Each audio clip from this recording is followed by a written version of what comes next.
सूरह अनफाल से आयत नंबर 36 तिलावत करने का शरफ हासिल किया है। इरशाद फरमाया, इन्नल्लज़ीना कफ़रू, वो लोग जिन्होंने कुफर किया, युनफिकूना अमवालहुम लियसुद्दू अन सबीलिल्लाह, वो अपने माल खर्च करते हैं ताकि लोगों को अल्लाह की राह से रोकें। वो लोग जिन्होंने कुफर किया वो अपने मालों को खर्च करते हैं, किस लिए? लोगों को अल्लाह की राह से रोकने के लिए। मैं आपकी फिर जरा तवज्जो चाहूंगा, वो लोग जिन्होंने कुफर किया वो अपने अमवाल खर्च करते हैं ताकि वो लोगों को अल्लाह की राह से रोकें। ये शेवा है काफिरों का। दीन का काम रोकने के लिए अपने अमवाल खर्च करना और ज़राए और असबाब लोगों को मुहैया करना, ये किन का तरीका है? काफिरों का तरीका है। तो फरमाया कि वो काफिर हैं, ये जो कर रहे हैं, अपना माल खर्च कर रहे हैं और कहते ये हैं कि लोग कहीं अल्लाह की राह से हट जाएं। अल्लाह ताला जिनके दिल में ईमान का बीज बो देना, जिनके दिल में ईमान की लज्जत और चाशनी पैदा हो जाए, फिर दुनिया की मालो मता उसको कभी भी कुफर की तरफ उंडेल सकती, बल्कि वो शख्स इस्लाम पे कायम रहता है, ईमान पे कायम रहता है जिस शख्स के दिल में ईमान का बीज बो दिया जाए। लेकिन कुछ लोग ऐसे होते हैं कि जो रो देख के चलते हैं, पानी इधर बह रहा है तो इधर ही बह जाओ, पानी इधर बह रहा है तो इधर ही बह जाओ। आपने कभी देखा हो ये इलेक्शन के दिनों में जो कैंडिडेट ज्यादा पैसे देता है लोग उसके हाथों बिक जाते हैं कि नहीं? ऐसे ही है ना, जिस रो में कोई जा रहा है तो उसी रो में वो, अब तो खैर बड़े सियाने हो गए हैं लोग कहते हैं खाओ सबसे और वोट अपनी मर्जी का दो। ऐसे ही है, बड़े सियाने समझदार हो गए हैं ना लोग। लेकिन कुछ लोग रो में बहने वाले होते हैं, उनके लिए फरमाया कि काफिर ये करता है, जो रो में बहने वाले हैं उनके ऊपर कुछ माल खर्च करता है तो वो कुफर की तरफ चले जाते हैं। मुझे आप इस बात का जवाब दें, मैं आपकी तवज्जो चाहूंगा। आज इस दौर में भी बड़ा पैसे का दौर है, बड़ा सब कुछ है, बड़ी दौलत है, लेकिन इस दौर में भी लोग बाहर यूरोप का वीजा लगवाने के लिए अपने आप को मिर्ज़ाई नहीं लिख रहे। लोग कह नहीं रहे कि मैं मिर्ज़ाई हूं जी, मैं काफिर हूं, मैं मुसलमान नहीं हूं। तो जब ये ऐसे हथगंडे इख्तियार किए जाएं, फिर वो लोग देख लेते हैं कि इसका ईमान कितना है। इसका ईमान कच्चा है कि अगर कच्चा हो तो पैसों पे बिक जाए, और अगर पक्का हो तो बिलाल हबशी की तरह मारे भी खाए तो बिकने को तैयार नहीं हो सकता है। तो फरमाया ये जो काफिर है ना, ये अपना माल खर्च करते हैं, उनको लालच देते हैं कि कभी हम अल्लाह की राह से इन लोगों को रोक लें। फसयुनफिकूनहा, फिर फरमाया हाँ अनकरीब और भी खर्च करेंगे। पहले भी खर्च किया है, फिर भी खर्च करेंगे, ये करेंगे खर्च। मैं आपकी बड़ी तवज्जो चाहूंगा, आज इस दौर के अंदर जिसमें मैं और आप जिंदगी गुजार रहे हैं, काफिर बड़ा खर्चा कर रहा है इस बात पर कि अल्लाह के बंदों को अल्लाह की राह से रोका जाए। ये सारे का सारा सोशल मीडिया, ये यूट्यूब के ऊपर, ये गूगल के ऊपर, ये फेसबुक के ऊपर, ट्विटर के ऊपर, ये मैं चंद नाम आपको गिनवाए हैं सोशल मीडिया के, इनके ऊपर क्या कुछ नहीं हो रहा। और अगर मैं इस पाकिस्तान के इलेक्ट्रॉनिक मीडिया और प्रेस मीडिया की बात करूं तो क्या ये लोग अदाकाराओं के जिस्म का वजन नहीं हमें बताते कि आज फलां अदाकारा का जिस्म इतना कम हो गया है और इतना बढ़ गया है, वजन इतना कम हो गया और इतना बढ़ गया है। ये तमाशे लगाए जा रहे हैं और इनको कहां से फंड आ रहा है? काफिर दे रहे, यहूदी दे रहे, ईसाई दे रहे, और वो लोग जो चाहते हैं कि दीन का रास्ता रुके। मैं आपकी तवज्जो चाहूंगा, आज दीन फैलाने के लिए कितना खर्चा हो रहा है और दीन की राह को रोकने के लिए कितना खर्चा हो रहा है। मैं और आप सिर्फ इसका अंदाजा लगाएं तो फिर हमें पता चलेगा कि कुफर तो सारे का सारा इसी बात पे लगा हुआ है कि कहीं माल खर्च कर दो, इनके मुंह में डाल दो। अब तो मईशत की जंग सारी दुनिया नहीं लड़ रही, बोले हर मुल्क कहता है जो मईशत में मजबूत है वो सबसे ज्यादा मजबूत है, जिसके पास मईशत है। हकीकत बात है, चलें आज इस वक्त जरूरत है, लेकिन ईमान वालों को भी तो हुक्म है ना कि तुम पैसे के ऊपर बिकने वाले। अच्छा, आपकी तवज्जो अगर चाहूं, दुनियादार की तो बात ना करूं, अगर मिंबर पे बैठने वाले बिकना शुरू हो जाएं, अगर मौलवी और पीर बिकना शुरू हो जाएं, तो बताओ अगर वो पैसे लेके तो लोगों के नजरियात को बिगाड़ने चल पड़े, तो फिर बताओ मुसलमानों का कोई हाल अच्छा रहेगा? तो काफिर तो पैसा खर्च कर रहा है। और आज भी पाकिस्तान के अंदर जो लाबियां पैसा खर्च कर रही हैं, जो फसाद किया जा रहा है, जो इंतशार किया जा रहा है, ये सब कुछ इस साल जो मुहर्रम से लेके अब तक हो रहा है, आप क्या समझते हैं ये हादसाती तौर पे हो रहा है सब कुछ? क्या ये प्लानिंग नहीं है? क्या ये हुकूमत की सपोर्ट के तहत ये सब कुछ नहीं हो रहा है? क्या हजरत सिद्दीक अकबर और हजरत फारूक आज़म रज़ी अल्लाह तआला अन्हु को गालियां माज़अल्लाह देने वाले आज सरेआम दंदनाते नहीं फिर रहे? क्या ये हुकूमतों की पुश्त पनाही में नहीं हो रहा? तो ये क्यों हो रहा है? लाबियां खर्च करती हैं जी पैसा, जिधर से 4 रुपए आए लोग उधर बहने को शुरू हो गए। अल्लाह फरमाता है नहीं नहीं, ईमान वालों की शान ये नहीं है, वो पैसा देख के किसी रो में बहने वाले नहीं होते हैं। वो तो जब ईमान ले आते हैं फिर फारूक आजम कहते हैं, ऐ मेरे चाचा, अगर मुझे जानवर की खाल में उसकी ओजरी में लपेट के मारा जाए फिर भी मैं कलमा हक छोड़ने को तैयार नहीं हूं। हमें तो कुछ भी नहीं चाहिए, हमें तो गदाई मुस्तफा चाहिए, हमें तो हुजूर के दर की गदाई चाहिए, किसी और शय की कोई लोड़ है ही कोई नहीं। आप अगर डायरी उठाएं तारीखी, तो अमेरिका से एक सदर आया था कराची में आया, तो उसने देखा कि मैं क्लिफ्टन जाऊं, वहां बड़ा प्यारा इलाका है, तो क्लिफ्टन में चला गया तो एक मछेरा मछलियां पकड़ रहा था, उसने जाल लगाया हुआ था। तो वो सदर कहने लगा कि रात के इस पहर ये शख्स मछेरा मछलियां पकड़ रहा है, खैर तो है, सोने का वक्त नहीं इसके पास। तो उसके पास चला गया। ये 2-3 दिहाइयों की बात कर रहा हूं, कोई पुरानी बात नहीं है, अभी पाकिस्तान बनने के बाद की 1990 से 2000 के दरमियान की बात है। उसने कहा कि इस वक्त रात को सोने का टाइम है, तू यहां पे मछलियां पकड़ रहा है, तो सोता क्यों नहीं? उसने कहा जी औलाद ज्यादा है और जराए आमदनी थोड़े हैं, इसलिए मैं ओवर टाइम लगाता हूं, ज्यादा काम करता हूं ताकि रिज़्क़े हलाल अपने बच्चों के पेट में डालूं, मैं ज्यादा काम करता हूं। अब अमेरिका का वो सदर था, कहने लगा कि बंदा तो बड़ा काम का है। उन्होंने कहा कि चल ऐसा कर, तू थोड़ी मेहनत करना, थोड़ी मुशक्कत करना, हमारे साथ अमेरिका में चल और तेरे घर का निजाम चलता रहेगा। तो वो शख्स चला गया, महीना काम करता रहा। 1 महीना काम करने के बाद सदर ने कहा, हाँ जी आपकी कोई ख्वाहिश नहीं है? मैं 1 महीने से देख रहा हूं आप काम किए जा रहे हैं, आपने मुझसे कुछ मांगा नहीं। तो उस गरीब मछेरे ने, उस मुसलमान ने क्या मांगा? उसने कहा मुझे कुछ और किसी शय की तलब नहीं है, मुझे बताओ मदीने का एक फेरा लग सकता है? अगर मदीने का एक टिकट मिल जाए तो मुझे यही बड़ा है, मुझे यही बड़ा है, मुझे कोई और कायनात की शय नहीं चाहिए। भाई जो ईमान वाला होता है वो पैसे पे बिकने वाला, अल्लाह फरमाता है कि काफिर कोशिश कर रहे हैं, मेहनत कर रहे हैं कि माल के साथ अल्लाह की राह की तरफ लोगों को जाने से रोका जाए, और फिर भी वो खर्च करेंगे। हजरत अब्दुल्ला इब्न मसूद रज़ियल्लाहु ताला अन्हु फरमाते हैं कि ये अबू सुफियान था, बाद में जो मुसलमान हो गए फतह मक्का के बाद, लेकिन पहले जो इस्लाम दुश्मनी का तरीका था वो तो बड़ा अनोखा था। बदर में भी माल दिया, फिर बदर के बाद, ये गज़वा बदर का सारा पसे मंजर गुजरा ना पीछे, गज़वा बदर के बाद भी फिर अबू सुफियान ने 40 ओकिया सोना दिया। कितना? 40 ओकिया, आज के दौर की वो बहुत बड़ी रकम है। उसने कहा कि तुम जितनी जंग लड़ना चाहते हो लड़ो, मैं माल खर्च करने के लिए तैयार हूं। अल्लाह ने फरमाया सुम्मा तकूनु अलैहिम हसरतन सुम्मा युगलबून, फरमाया आज ये माल खर्च कर लें, लेकिन ये माल खर्च करना इनके लिए बाइसे हसरत होगा, बाइसे निदामत होगा। हसरत के अलावा इनके दामन में कुछ भी आने वाला, सुम्मा युगलबून, और देखना ये मगलूब हो जाएंगे।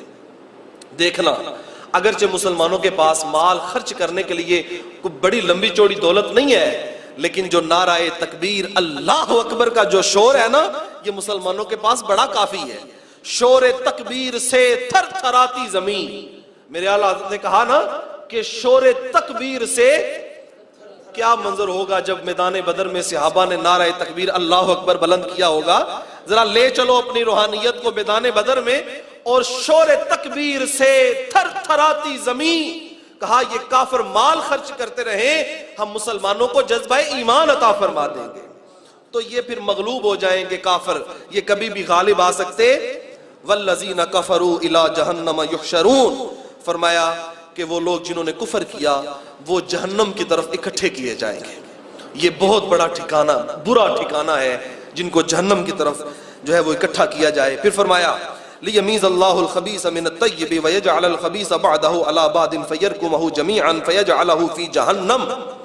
फरमाया अल्लाह ताला ये चाहता है कि पलीद को पाक से अलग कर दे, अल्लाह ये चाहता है खबीस को तैयब से अलग कर दे, अल्लाह ये चाहता है कि पलीदी को अलग अलग कर दे और पाकी को अलग कर दे। ये उसकी शान है कि वो इन दोनों चीजों को इकट्ठा रहने दे सकता। पाकी और पलीदी ये इकट्ठी रह सकती नहीं है, इसलिए अल्लाह फरमाता है कि अल्लाह चाहता है कि इनको खत्म कर दे और फिर जो खबीस लोग हैं इनको ऊपर नीचे कर दे, इनको आगे पीछे कर दे, ताकि ये अपने मामलात में उलझ के रह जाएं और इन्हें किसी चीज की खबर ही ना रहे। फयजअलहु फी जहन्नम, और जब ये सारे के सारे ऊपर नीचे हो जाएं, इनको अपनी होश ना रहे, फिर इनको जहन्नम में डाल दिया जाए। आज ये जितनी ताकत है इस्तेमाल कर ले, लेकिन क़यामत के दिन इनका ठिकाना क्या है? जहन्नम इनका ठिकाना है। उलाइका हुमुल खासिरून, और यही वो लोग हैं जो खसारा पाने वाले, यही वो लोग हैं जो घाटा पाने वाले। घाटा और खसारा पाने वाला शख्स समझदार नहीं समझा जाता। क्या ख्याल है आपका? अगर कोई आपका साथी कारोबार करे, दुकान बनाए, साल तक उसमें खसारा पाता रहे, घाटा पाता रहे, तो आप क्या कहेंगे? भाई तू ड्यूटी सही नहीं देता, तू अपने काम का इंतखाब सही नहीं करता, अपना वक्त दुकान को नहीं देता, अपने कारोबार को वक्त नहीं देता, इसलिए खसारे वाला है तू। एक दो दफा हुआ खसारा हुआ, लंबा और तवील अरसे तक खसारे का क्या माना है? तो ये खसारा पाने वाले जो लोग होंगे क़यामत के दिन ये तरसेंगे, बाइसे हसरत होगा, हलाक हो जाएंगे, बर्बाद हो जाएंगे।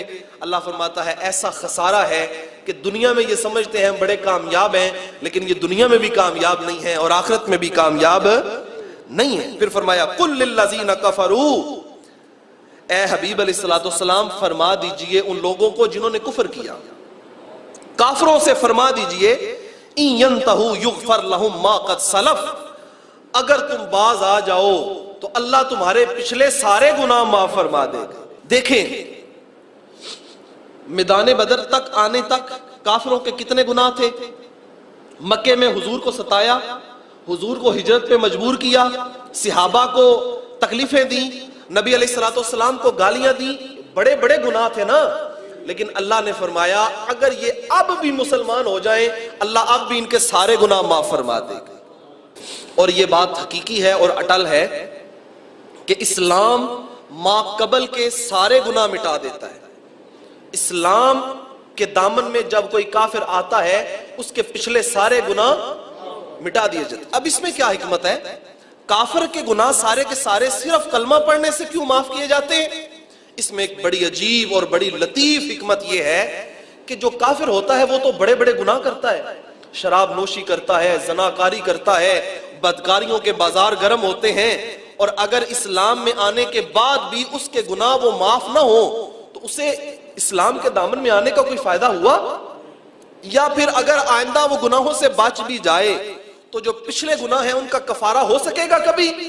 ये अल्लाह ताला की महज मेहरबानी है, उसका लुत्फो करम है। फरमाया कि जब तुम इस्लाम के दामन में आ जाओगे अल्लाह तुम्हारे पिछले सारे गुनाह माफ फरमा देगा।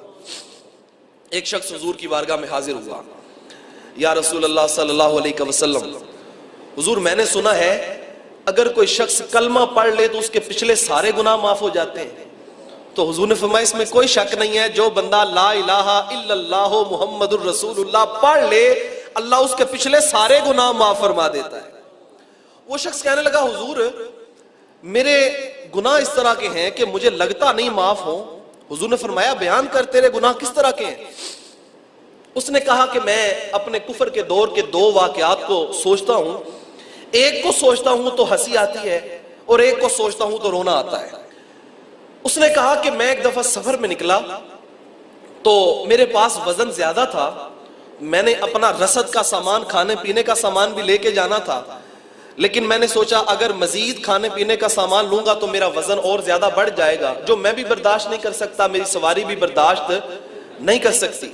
तो हुजूर मैंने ऐसा किया कि जो आटा मैंने अपने खाने के लिए इस्तेमाल करना था उसका मैंने खुद बुत बना लिया। चलो मुझे रास्ते में अपने खुदा की भी जरूरत है तो इसको बुत बना लेता हूं, इसको सुखा लेता हूं, साथ रख लेता हूं। मैंने रख लिया। जब आगे मैं चला तो मेरे पास वो खुराक खत्म हुई, तो वो बुत मेरे पास था आटे का बना हुआ, मैंने उसको बाहर निकाला। जब मेरा पेट खाली हुआ तो मैंने बुत को देख के कहा, ए खुदा तू कब काम आएगा। मैंने उसको तोड़ा, उसका आटा निकाला और उसको गूंदा और अपने खाने का इंतजाम कर लिया। हुजूर मैं इस वाक़े को सोचता हूं तो मुझे हंसी आती है कि ये मेरा खुदा जिसको मेरा दिल चाहे तो मैं सुखा लूं, जिसको जी चाहे तो गीला करके आटा बना के रोटी पका के, बड़ी हंसी आती है। हुजूर अलैहिस्सलाम ने फरमाया रोना किस बात से आता है।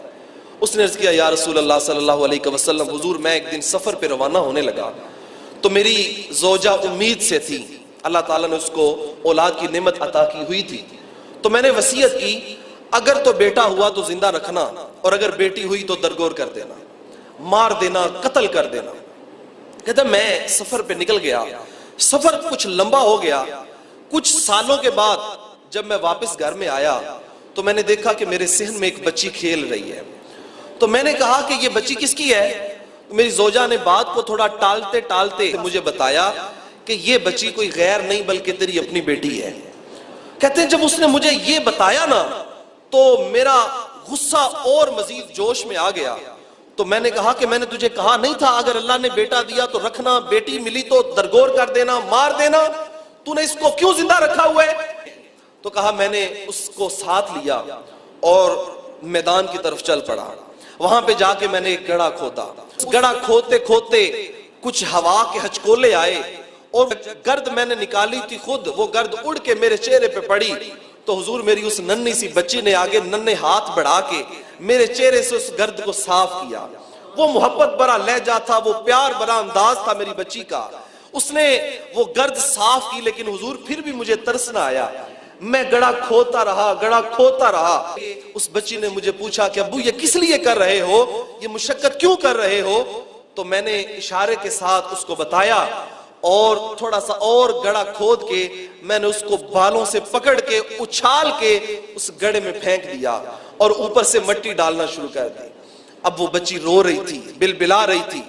अर्ज करने लगा या रसूल अल्लाह मुझे तरस नहीं आया, हुजूर मुझे खौफ नहीं आया, मैंने अपनी बच्ची को जिंदा दरगोर कर दिया। ये ऐसा वाकया है कि जब मैं इसको याद करता हूं तो मेरे आंसू नहीं थमते।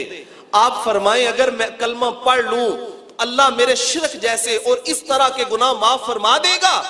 तो हुजूर अलैहिस्सलाम ने इरशाद फरमाया पढ़ो कुरान को, रब क्या फरमा रहा है, कुल लिल्लज़ीना कफरू इन यंतहू युगफर लहुम मा क़द सलफ।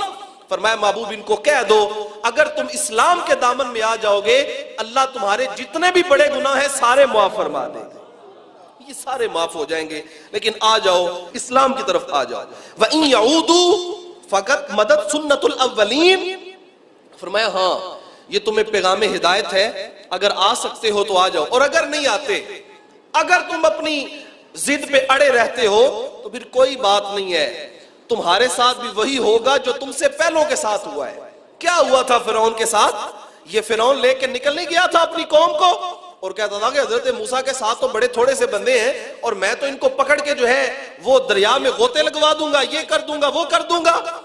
लेकिन अल्लाह ने हजरत मूसा अलैहिस्सलाम के लश्कर को रास्ता दिया कि नहीं दिया, और फिर जब रास्ता मिल गया फिरौन उसमें चला तो अल्लाह ताला ने फिर फिरौन को गरक किया कि नहीं किया। तो बड़े बड़े खुदाई का दावा करने वाले, बड़े बड़े तकब्बर वाले थे। अल्लाह फरमाता है तुमसे पहले लोगों का जो तरीका है वो हमारे पास मौजूद है, हमने फिरौन को भी गरक कर दिया। और वो नमरूद जो खुदाई का दावा करता था, एक लंगड़ा मच्छर उसके दिमाग में दाखिल किया, उसको काटता और फिर वो अपने सर के ऊपर जो है वो जूते मरवाया करता। इस अजाब में मुब्तला करके हमने उसे भी खत्म कर दिया। फिर एक था शद्दाद भी जिसने अपनी जन्नत बना डाली और कहने लगा कि ये मेरी सारी जन्नत है, रब कब जन्नत में लोगों को डालेगा, कब जहन्नम में डालेगा, आओ पहले मेरी जन्नत तो देख लो। लेकिन क्या हुआ उसके साथ, अपनी बनाई हुई जन्नत के अंदर दाखिल होने की मोहलत भी उसे अता नहीं की गई है। तो फिर तुम कहां के भूले बसरे फिर रहे हो, तुम क्या समझते हो कि मक्के के मतवल्ली हैं, हम रसूल खुदा के सामने ठहर जाएंगे।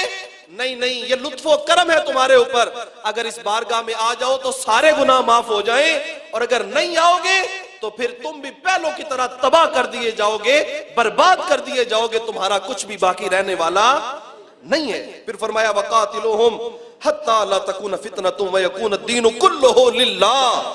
फरमाया कि इन काफिरों के साथ जंग करो, इनके खिलाफ जिहाद करो, यहां तक के अल्लाह का दीन गालिब आ जाए। क्या हो जाए?